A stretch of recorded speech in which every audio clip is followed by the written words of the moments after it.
shut up and listen. Mm. Listen first, and then figure out what your strategy is going to be, and then put together a strategy that is long term, right? Because really, the best strategy isn't a strategy at all; it's a commitment.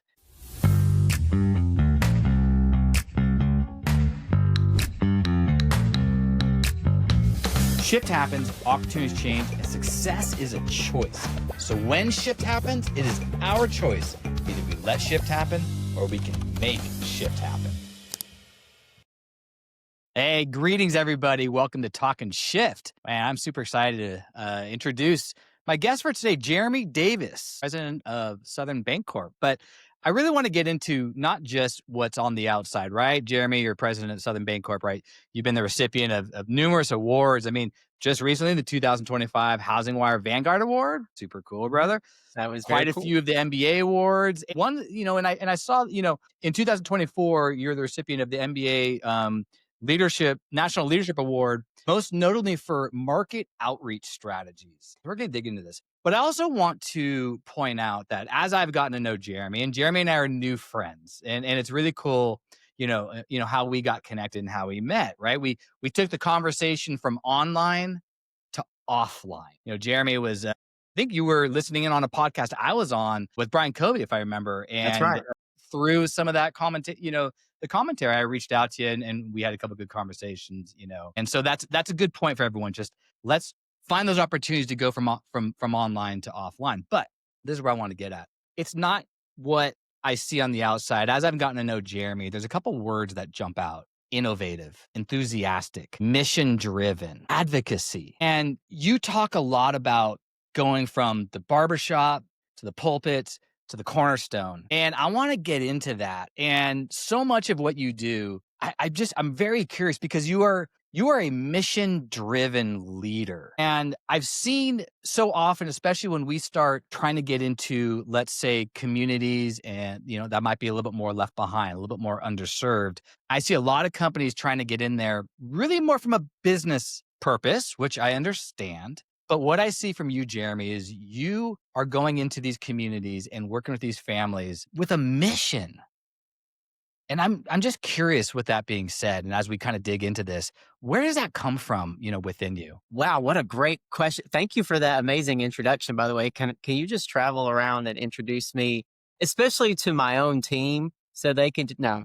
Well, this will But be no, recorded, so you're welcome to share. Thank you. I'm going to.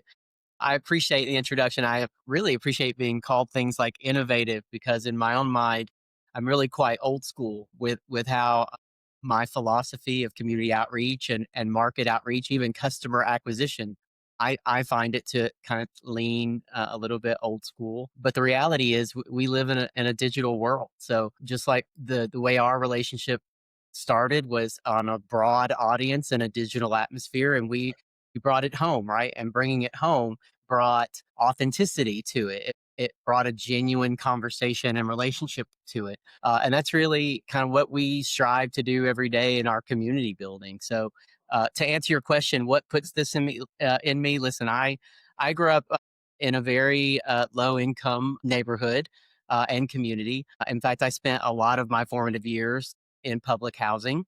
And was part of a legacy of poverty in my family. To accentuate that, I will tell you a small fact that I remembered recently that I had forgotten for a long time, and that is that when I was in junior high school, for a few years, I actually lived in a public housing unit that my own father had lived in when he was the same age, the exact same unit. I forget that was the case until you start playing memories back in your head and remembering things that people told you, and going through notes and journals and things. But that's where this really comes from for me. Not only a low income area in my town, but I grew up in a very diverse family where not all opportunities were created equally, many times based on where we came from or our ethnicity or even race. But in general, it just taught me how important it was in a community, in a family or in a community, to get that hand up, to be educated and shown another way or another option that could could move you from where you are in your circumstance to another place, and make you understand that why me isn't really the question. The question of why not me, Oh, man. and showing them the path out. That's a really I mean, that gives me goosebumps, man. I appreciate you sharing that, and there's a couple of things, like, you bring up authenticity, and I think so much whenever we are mission driven, it has to come from an authentic place, and so I think sharing that story, again, as I'm getting to know you, I see that authentic side, but as I get to know you further, just from even just this conversation as we're getting going, I can see, and you said something else too that I really kind of grabbed on, generational. And the fact that, we talk about generational wealth, we talk about generational opportunities, but you can also see just from your story the potential for generational, I mean, you were in the same public housing unit as your father. That is a generational, situation that maybe for a lot of people that would be hard to change or to come out from. For most people, in fact, we know only about 10% of every generation get the access that they need to climb out of the circumstances they were born in. That means that roughly 80 to 90% of us stay in exactly the place we were born, or at least very close. So to me, that is a devastating statistic to rattle off, because I do believe that our industry is really the foundational way to build generational wealth. And it does start with home ownership. So for me, this is that word advocacy you mentioned before. This is kind of my ministry, to be honest. Like, a Mm. lot of what we do is marketing, self promotion, and all this other stuff, and all that's good, especially if it has a point to it. But for me, like, what we do here, all that you've seen on my online presence, it is about the ministry of expanding homeownership opportunities to all communities. And like you said, it certainly hits home for me. So it is very rewarding to have somebody like yourself tell me that you feel that genuine advocacy for what we do. Well, and I think to model the notion that, that's why it's so important that we have a purpose in what we're doing. Making money, earning income, right? That's purposeful. I understand that, but that is also a result of something. And when we can figure out where that purpose and where that connection is, and I understand what we do, right? And I come from 20 years of the mortgage business, from sales to management to leadership, and understand that though we might be doing mortgages, creating home loans, building wealth, I mean, everybody has a different connection. For me, and again, I think what really fueled my growth into leadership and where I'm now in touch to my purpose is helping other people succeed is what makes me feel successful. Now, the application of that might be in the mortgage business, and now certainly, in that. But I just point out that I can see in what you are applying, there is a purpose in your mission. Now, yours is you articulate it very well. For everybody listening, get connected, figure out and think about, what is it that gets you up in the morning? What is it that gives you purpose? And Jeremy's purpose may not be the same as your purpose. That's totally okay. But I just want to energize that and bring that to light, because you can see how this is fueling your growth, your leadership, your mission. And it's so well connected, Jeremy. And I love to hear that. So let's talk a little bit more about your ministry, if you will, and your mission. So from the barbershops to the pulpits to the cornerstone, talk a little bit more about that. Yeah, this is again, this is still a very personal endeavor for me, and it really started. It started not so long ago, while literally sitting in a barber chair and getting my hair cut. My barber asked me a question that was months old. Like, I had shown just down the street from his shop, there was a house that went on the market, and I said, I've always loved that old house. I'd love to own it, maybe fix it up. Like, it just seems like it was a beautiful old house, and one that I had admired for a long time. And I mentioned that to him months and months before this. And during my haircut in this one session, he asked, "Did you ever, buy that house? Are you going to buy that house?" And it just reminded me, like, okay, this guy, he does not have a CRM. Hmm. Unlike me, I probably had 30 reminders on my phone that morning for things I should do this week that are about my relationships, right? Send the thank you card, send the birthday note, send the work anniversary note card. I do that for all my teams. I have reminders going off nonstop to tell me to do that stuff. He doesn't. He asked me that question because we have a genuine relationship. And I think there's a lot that we can learn from that. So, all three of these spaces, barbershops, pulpits, and corner stores, really are community institutions of trust where the business happens as a byproduct of the relationship. So really the point is not necessary. The point might be the business, but the way to it is to build the relationships, to build the communities. And I tell these stories all the time, so you'll have to bear with me. I have to tell you, the barbershop one to me is one of the funniest long term. This goes all the way back to when I was a kid. My grandfather, Pa Bill was his name. My Pa Bill would take me with him on a regular basis, maybe not weekly, but pretty darn close. He would take me with him to his local barber. Now, my Pa Bill was bald, and not like in today's, like you, very sexy, completely shaved off head, This sparkling. doesn't happen by accident. That's right. Like that took some effort. My Pa Bill just lost this part and kept, that side hair action, and he was working it for all it's worth. Yeah. And it wasn't really worth that much. But the point of that is we should have been in and out of that barbershop in about 10 or 15 minutes. Yep. But we spent hours in that place. And that was really my first exposure to watching this community happen. Mostly men in that particular day and age. That's who was at the barbershop. At the beauty shop, it's probably mostly women. But really, like these guys were sitting around, and we weren't really there for the haircut. We were there for the conversations. And on the rare occasion that I had the opportunity to hear somebody in that shop get vulnerable, which they probably would not admit to, but from an 8-year-old perspective, I would hear them talking about things that weren't so great in their lives. And then to hear the rest of the people in there offer advice or even help and support. None of them had a whole lot, but what struck me is they were willing to do a big dig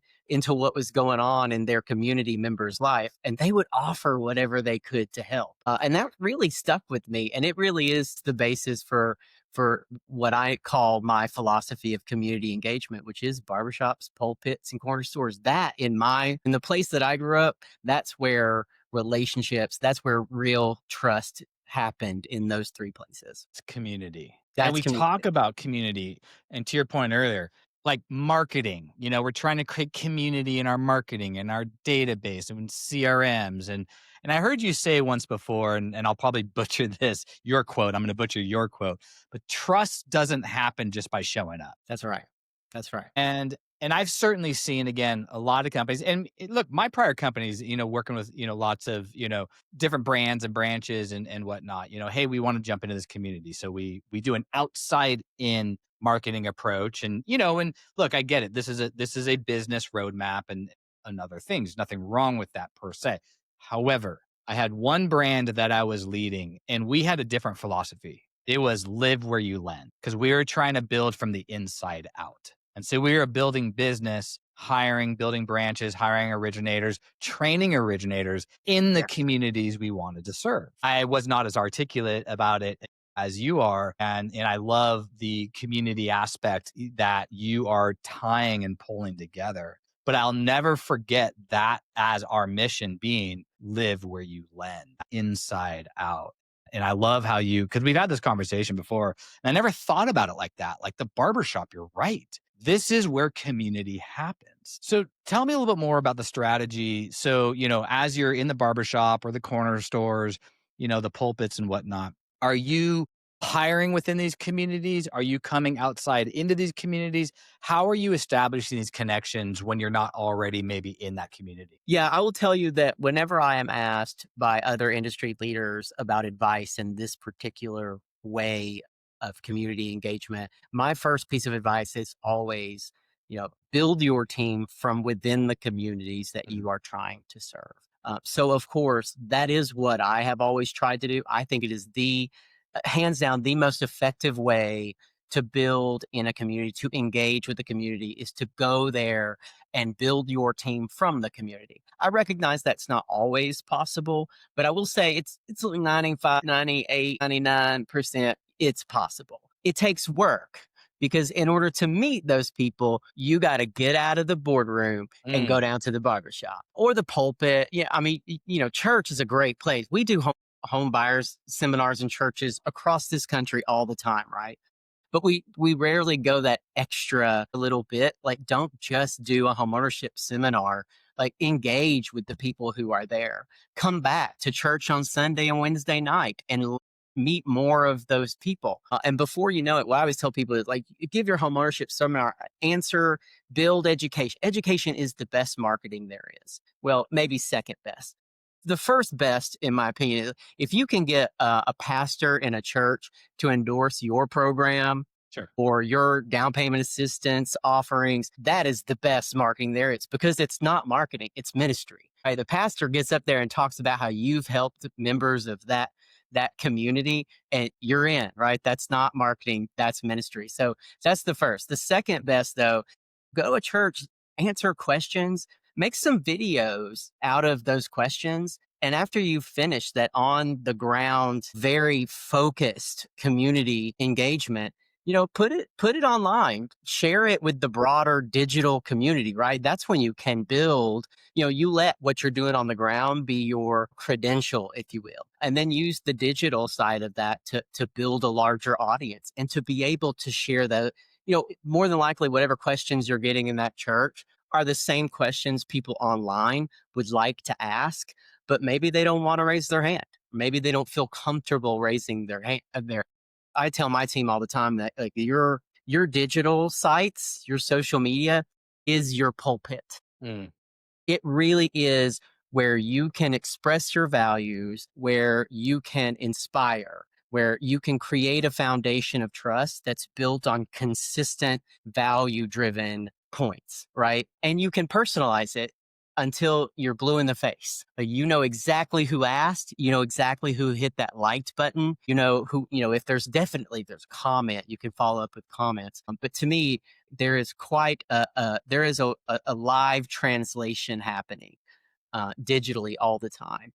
And my personal opinion is the best advice I could give anybody is to be present in the communities, get to know those communities, ask questions, shut up and ask questions is what I always tell people. Like, shut up and listen first. Listen to what they have to say. Listen to them tell you what they need, and then go take that, translate that into digital content and give them what they need. Well, And sometimes it's bigger than that, of course. Sometimes it's programs and products and underwriting criteria. Sometimes it's really big, but a lot of times it's really not. Like, most of the time, it's just education. This, Craig. We hear all the time. Not a week goes by that we don't hear somebody on a podcast or online, LinkedIn, wherever you are, where somebody will ask the question of a consumer, how much money down do you have to buy a house? And what is the number one answer? 20%. 20%. It hasn't been that way in decades, but the number one answer is still 20%. So that, to me, is all the information I need to understand that our industry must continue educating. Like, that is really the key. It's not about billboards, fancy brands. It is about education, because people still don't know. They don't. And I mean, everything that you said, I mean, there's so many things to peel back in this too. And I think for everybody listening, here's the other thing. Number one, like, personal brand, right? And I know that we overuse that word, but I believe that as not just business has shifted, but society is shifting. Hey, that's why we're here talking shift. Society is shifting. And I think that people care less about the logo on your door and they care more about who you are. Yes. And there is no bigger, wider, better pulpit, if you will, than social media. But here's how I want to frame that, especially, and I'm hearing you saying something similar. The way that I look at, and I'm going to downplay social media and I'm going to rise up more around creating a social presence, Social media is just a platform that allows us to create and build a social presence. And that's really, where your personal brand, and there's probably a better way to say that, comes from. We were talking about earlier, being connected to your purpose and what you do.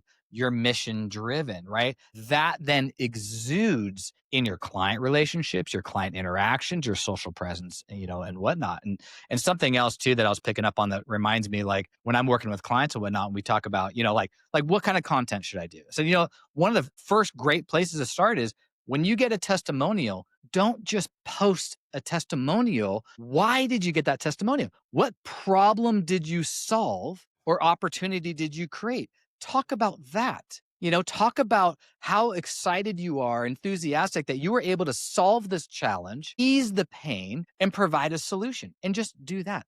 Apply that, and that'll build a conversation framework or a social presence framework, because I guarantee whatever challenge they had, somebody else likely has a similar challenge or opportunity. And that's a really good place to start thinking about, and building that framework of, okay, if I am going to go in and open up a new community, what challenge am I solving? Yeah, you hit a particularly sensitive string for me just now. I was recently was doing some fact checking on a presentation I was going to make at the New England Mortgage Bankers Mm, Conference.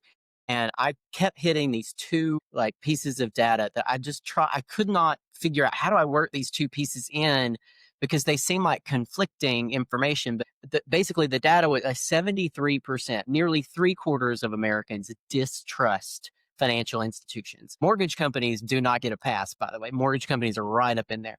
But three quarters of Americans do not trust institutions. Most of us work at institutions, but 86% of potential borrowers want a personal recommendation. 80%.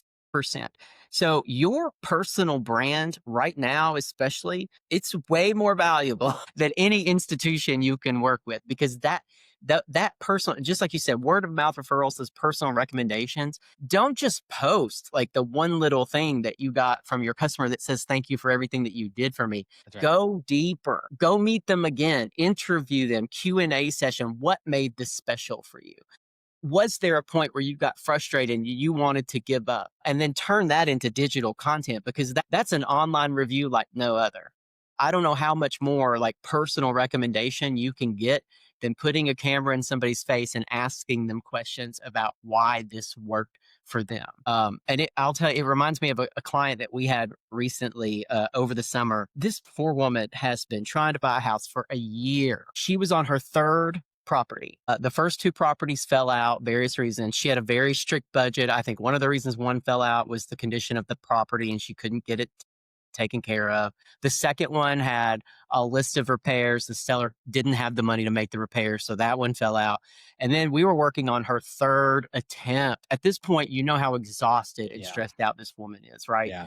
She's just trying to buy a house. She And has just this starting to get dream. disenfranchised and, Yeah, she's starting yeah. to back out, and we hit another. We got the payoff on the sell of the house she was buying. It was more than the seller expected. It's more than the seller was gonna make, and so she had a choice to make, right? So now here we are. She wanted to give up, and wow, my guess is that she had given up. And on a pipeline call, we do pipeline huddles, and I'll frequently be on those huddles to hear how things are going and we were having a pipeline huddle and my loan officer said, she's given up. She's just going to back out. She just feels like this is not meant for her. And it just broke my heart. I was like, this tells you like the dream is alive. The home ownership dream is alive and well. The part that people are waning on is can it be for me?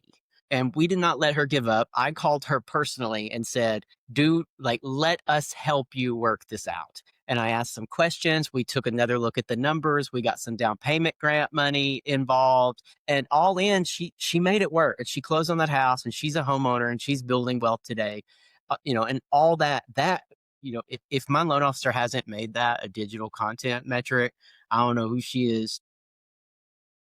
Well, and I mean, That is exactly what needs to happen. Like yeah. that's why personal recommendations are so important because that story tells you exactly who that loan officer is, exactly hopefully who I am and who our institution is. But no one will know about it unless there is, a broader audience exposed to those types of efforts. And that's a noble story as well. I mean, look, anytime we can solve any problem for anybody is a noble story, but especially when we are talking about those, and, as you've said before, those families and communities that are sometimes left behind. A lot of other people might have given up on this. I mean, the fact that the president of the company, you called her to talk about this. There is a genuine, say, that's where the mission driven focus of what you do really comes out. And I'm going to bet as I've gotten to know you, that didn't happen. You didn't think about doing it. You just did it. You just acted.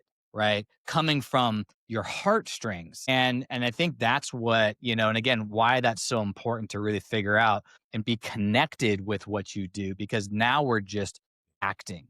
And again, what a powerful story. And now, first time home buyer sounds like maybe a challenging, situation, right? Not just solving a tactical problem on the loan, but tight finances. I'm sure budgets. I mean, property options when we're at that level. What are our availabilities? Oh, What are the exactly. programs available? You talked about down payment assistance or grant money and all those solutions, which can turn a lot of other people away because that stuff is challenging. It's hard. It's complicated. It is. I always say it's hard work, but it's heart work. Heart work. And I can find hardworking people in our industry all around. I Yeah. don't know many people in our industry that have survived a Yeah. long period of time in this business without being hardworking. But the heart part of it is what I am usually looking for when I'm looking for team members. Because it would have been so easy for that loan officer to just throw her hands up and say, "She's going to back out on me. We've done all this work and it's not going to work out." Instead, she didn't make it about her at all. And I'll tell you, Craig, like I think our industry is a noble industry. I think there is nobility in what we do. Coming from where I come from, I don't know of very many careers that I could have chosen where I could enrich myself and have purpose and meaning and support my own family while also literally changing the trajectory of families' lives every single month in, every single month out. That is what we do in our business. And I know there's always in every industry, bad players. But for the vast majority of people in our business, there is a nobility to what we do that, frankly, noble doesn't always get credit for itself, right? But there is a nobility to what we do. And I see it every single day all over social media. I meet people at conferences or places. If I'm fortunate enough to get to speak, people will come up and tell stories afterward, especially because I tell a lot of personal stories, as you figured out. So I love getting to hear those personal stories of people and how their lives were also changed by being a part of this industry. Yeah. Because I got to tell you, like most people, I got in this business on accident. I did not go to college for mortgage. Right? No.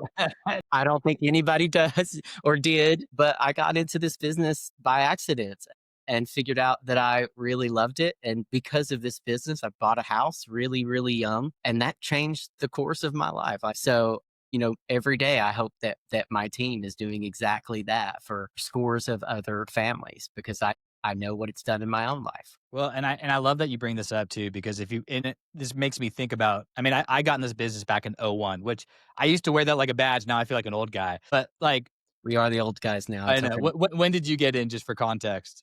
97. Okay, good. You're older than me.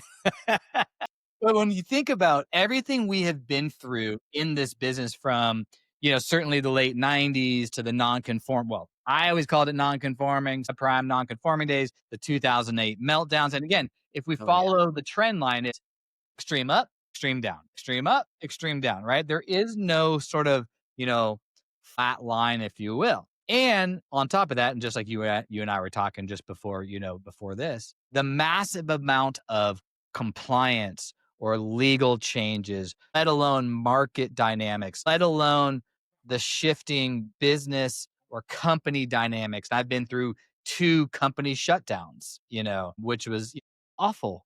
But through the course of all of that, just like you, just like me, and just like so many people in this business, why did we stay? Because there's so many reasons to leave. The business sometimes literally says, get out. But why do so many of us stay? And I think you bring up a good point. Because I used to, it's an emotionally charged business.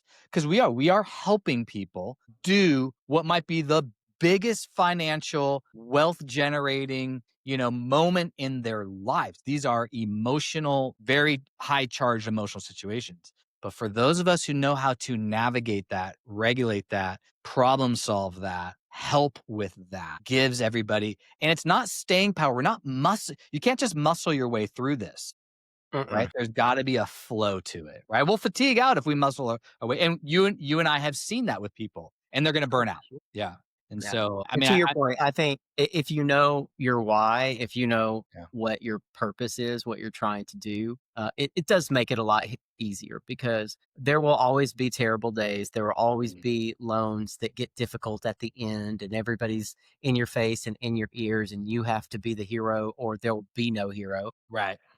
There are always going to be those situations that come up, but knowing your why, the purpose behind what you're doing really makes all of it, okay. You understand to take a step back, to take a breath, to look at all the options, to bring in help when you need to. If you know your why, it's a lot easier to stay clear-minded and level-headed and go into problem-solving mode instead of hair on fire panic mode. Yeah, and that's the quickest thing that'll burn you out. You've got to rise above the challenges. You got to rise above the day to day. Find that flow. The why is a fuel. Within that. Yes. Again, Yes. mission driven and whatnot. So when you are looking to bring on newer loan officers, you touched on this a little bit, a little bit earlier, but I'd love to talk a little bit more about like your growth strategy.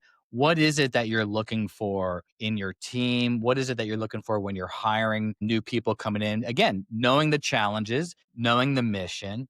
What are those kind of attributes and those characteristics you're looking for?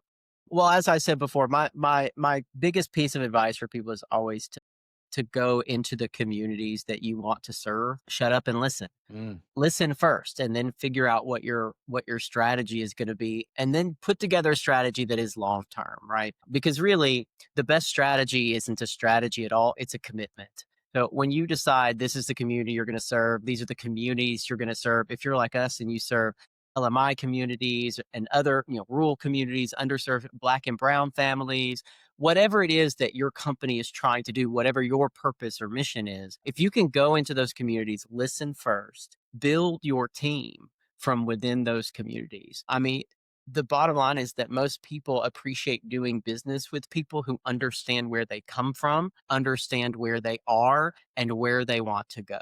And nothing does that more effectively than being in the same boat. And there are the obvious things, right? Like it's hard to build in a community or do community outreach if you have a language barrier. So if you're going into communities where there's speakers or Arabic speakers, like you got to make sure that you have staffed your own team with the resources and support needed to support those communities. And then again, the products, the program, the underwriting, the training, cultural fluency needs to be a part of all of our training because it's not just about speaking the language. As you mentioned, I always love to say that trust doesn't happen in translation. Trust happens in conversation. So if you can't even have the conversations, you sure as hell cannot build trust in that community. You can't be with your Google translator trying to show somebody a picture and think that that's going to build a relationship. It won't.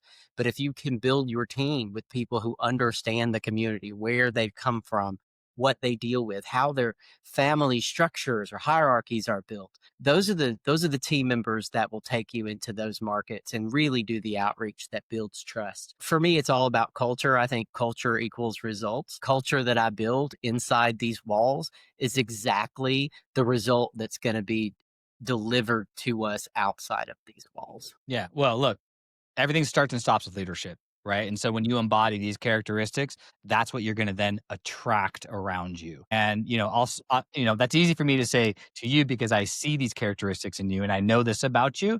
But certainly in my growth and trajectory throughout my career and recruiting people on board into my teams, those are things that I'm looking for as well, right? Which is really difficult to do. It is so hard.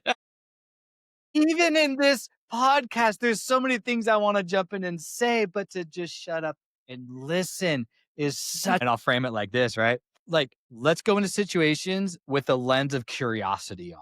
And if we can just be curious, which by the way is one of the most important traits in leadership, if we can just be curious, then the result should be, now let's just listen because I'm curious. It's listening to learn versus waiting to talk. Mm. And I think a lot of us, certainly in our younger parts of our career, a lot of people are just waiting to talk. So listen to learn and be curious. And everything you're talking about, there's very few people that I've seen really drive that to the degree that you truly are. And it's being evidenced in the families you're serving, the communities you're serving, the people you are attracting. into your business and your life. And right, you're being invited onto the stages. You're being invited into conferences. You're being invited on podcasts like this because we're curious. So I applaud you in that. I think it's absolutely. I mean, it's an advocacy to your point earlier of our industry and truly how great our industry is, the housing industry as a whole. We're speaking into the mortgage side of it, but the opportunities that we truly can provide, to your point earlier, it is noble, right? And when we honor that, there's purpose in that, obviously. There's wealth, there's generation, there's community. I mean, there's so many things that gets us past the tough days because this is not an easy industry either. And it's certainly not an easy industry to survive, Right. Yeah. especially over a lot of the volatility. I'm forever grateful. We have, the Housing Wire award that happened recently was a great honor, but I'm under no assumption that that was actually earned by me alone. It was earned by a team of people who believe in this mission and do this heart work every day. And truly, it has given me opportunities. Thank you again for having me on your show. I mean, I'm always talking shift. So Yeah. it's nice to actually get to do it in a more professional manner, but to be invited. Semi-professional man. I'm kidding. Okay. But to be invited to do things like this, to share the stories of our team and the customers that we've helped along the way, but also, as you know, I take the opportunity to tell a lot of stories that created the pathway that altered, shifted my life over the years. And it really has been a great new community for me because I think we've talked about this in our one-off conversations. Like social media at being kind of out and exposed in social media is a very new thing for me. It was something I did, because clearly the world had changed, the business had changed, and if I wanted to continue doing the work that I care about, I need to change with it. But what I have just been blown away by is the love and warmth of the online community that I have found in such a short time. It has given better resources to my team. It's made me a better leader. It's given me more confidence in the programs and in the methodology that we put behind them. There's just been so much benefit to a community of people that I would say, I meet maybe 10% of the people that are part of that community. And most of them are usually like this, not even in-person meetings. So I just know how strong that has been for me in the last year. And it makes me understand how much exponentially stronger that model is when you meet people in person where they are and then take those resources and that education and create digital content that spreads that message to the larger audience. I really think it is more accessible than education in our business has ever been. And it's exactly what our industry has been waiting on. For the last 60 years since the Fair Housing Act changed, we have struggled to make real impact, to make real change. And I can tell you that for me, and just in the last year, I see the path now in a way that I have never seen it before. I love it. And I feel the same. I mean, I'm a newer entrant into the social media space just from when I launched this business 2.5 years ago as well. I dabbled before when I was, Yeah, me um, too. Like, this is what I had for dinner last night. Doesn't it look great? and here's a post. How come it didn't go viral? But as we start, and again, that's why I frame it as building a social presence, and something someone said to me when I was starting to, on this side of it, he's like, look, the world wants what you have to offer and you owe it to them to offer it. And so just creating that and building that connection. How do you solve problems? And what you're interested in, other people are interested in as well. And so just try to, so anyone listen, if you are newer into the social media space or you're looking for further ideas, I mean, you don't have to reinvent the wheel. I certainly tell people all the time, you don't have to do the dance, right? You don't have to, but just, share with people what you care about. And, another thing I say quite often is people connect with people, not product. And that's we have to shift away. Social media is not about selling. Get that out of, the vernacular. Just connect. People connect with people, not product. And to be able to reach a wider audience and to also go deeper at the same time, that's why this is so important. And again, I'll go back to saying what we were talking about earlier. Business is shifting. Society is shifting. Our industry is shifting. And I believe in our future, we have to reach wider audiences and also go deeper with them. And, it just simply starts with building a social presence. So I love it, man. Well, dude, Hallelujah. Amen. there's our ministry right there. This is the pulpit. We're talking shift. Well, dude, I love it, man. I appreciate your time and conversation. And I think for everybody listening, if you're curious about how to make shift happen, this is it right here. This is a great place to begin. So I really appreciate it, Jeremy. Thank you, Mr. Davis, for having me on. It's been quite a pleasure. Awesome. All right. Everybody else out there, we'll see you on the next episode. Jeremy, have a great rest of the day, and we'll see you guys soon. Hey, thanks for joining me today on Talking Shift. I hope you enjoyed it, and I'm looking forward to seeing you on our next episode.